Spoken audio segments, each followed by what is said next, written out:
दोस्तों, चैनल पर आपका फिर एक बार स्वागत। साथियों, आजकल आप देख रहे हैं कि जलालुद्दीन उर्फ झांगुर बाबा बहुत चर्चा में बना हुआ है। न्यूज़ चैनल हुए, अखबार हुए, इसकी कारस्तानियों से भरे पड़े हैं। जो व्यक्ति आज से 10-12 साल पहले साइकिल पर गांव-गांव, शहर-शहर, एक राज्य से दूसरे राज्य में जाकर अंगूठी और नग बेचता था, आज वो करोड़ों में खेल रहा है और करोड़ों रुपए उसने कमा लिए। उसके बैंक अकाउंट में करोड़ों रुपए कमा लिए और मुस्लिम युवकों की एक ऐसी टीम बना दी उसने, 100 आदमियों की, 100 युवकों की, जो हिंदू लड़कियों को बरगला कर, प्रेम जाल में फंसाकर, प्रलोभन देकर इस्लाम धर्म कबूल करवा रहे हैं। दोस्तों, ऐसे लोग हमारे देश में यहाँ की मिट्टी का पैदा हुआ अन्न खाते हैं, हवा में सांस लेते हैं, इतने गद्दारी का काम करते हैं कि कुछ कहा नहीं जा सकता। ऐसे गद्दारों को ऐसी सज़ा मिलनी चाहिए कि जो इनकी रूह तक पहुँच जाए। और ये झांगुर बाबा अकेला नहीं है।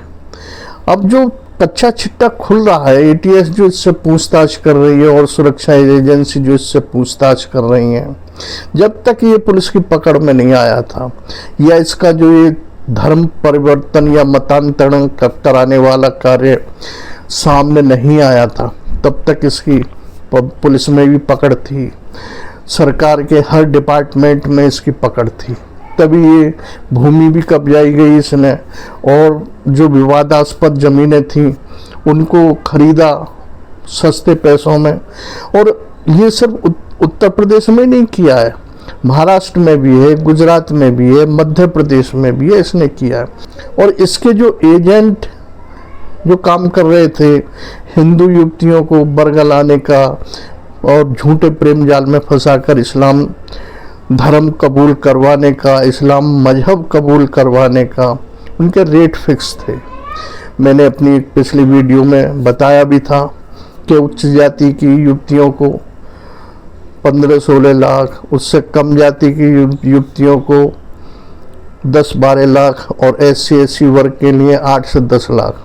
दोस्तों, निकल के तो ये आ रहा कि इसने कम से कम 5,000 लोगों का मतांतरण कराया, जिनमें 1500 हिंदू युवतियां शामिल हैं। उनमें कुछ विधवाएं हैं, गरीब हैं, दूर दराज गाँव की हैं।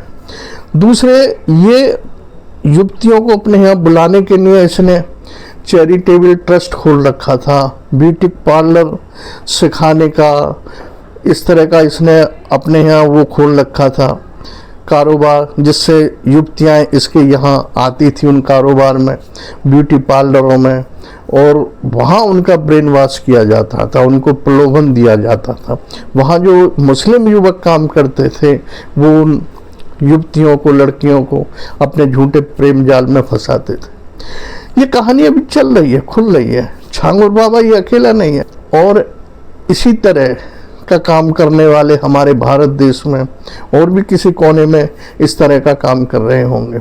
दोस्तों, ये जो इतना बड़ा इसने जाल फैला रखा था, ये जो कारोबार ये कर रहा था, ये कहीं ना कहीं हमारी खुफिया एजेंसी, सुरक्षा एजेंसी, पुलिस तंत्र की चूक है, या कहें कि मिली भगत थी जो इसने इतने बड़े पैमाने पर ये कारोबार चलाया।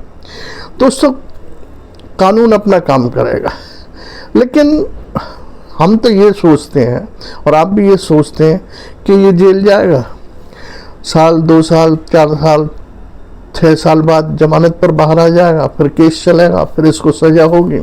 मेरी अपनी व्यक्तिगत राय तो ये है कि ऐसे युवकों को, ऐसे लोगों को, ऐसी महिलाओं को जो धर्म परिवर्तन करा रही हैं और जो धर्म परिवर्तन कर रहे हैं, उनको सजा के साथ साथ हमारे देश के कानून में एक धारा और जोड़ देनी चाहिए।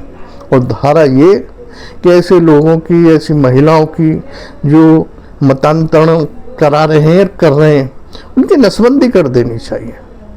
क्योंकि इन लोगों का जो मकसद है वो यही तो है कि इनकी आबादी ज़्यादा बढ़े, इनकी संख्या ज़्यादा हो और ये हमारे देश पर हुकूमत करें, इस देश को इस्लामीकरण करें।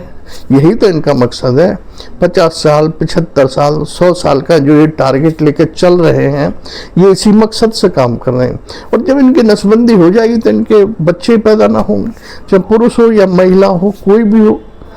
तो मैं तो सरकार को ये अर्जी भेज रहा हूँ, दोस्तों आप भी भेजो गवर्नमेंट को, कि इस तरह के एक कानून के साथ एक धारा और जोड़ दो कि जो मतांतरण कराते पकड़ा जाए और जो कर रहे हैं उनकी छानबीन सही ढंग से हो, और जो दोषी पाए जाए उनकी नसबंदी भी जरूर होनी चाहिए। क्योंकि जब उनकी नसबंदी हो जाएगी, पुरुष हो या महिला हो, तो उनकी संख्या भी, बच्चे भी पैदा नहीं होंगे। और नसबंदी ऐसी हो जो फिर बाद में वो ठीक ना हो, जुड़े नहीं, न उनके बच्चे होंगे न इनकी संख्या बढ़ेगी। ये सुझाव हो सकता है हास्यास्पद लगे, लेकिन मैं तो इसको जरूरी मानता हूँ। ऐसे लोगों को जो धर्म परिवर्तन करा रहे हैं, प्रलोभन देकर, जबरदस्ती ब्लैकमेल कर कर गरीबों को, आदिवासियों को, और जो कर रहे हैं उनको भी या तो स्वेच्छा से अपने पुराने धर्म में लौट जाएं, अगर नहीं लौटते तो उनकी भी नसबंदी करा देनी चाहिए गवर्नमेंट को अपने खर्चे पर। और सजा तो चलती रहेंगी, होती रहेंगी।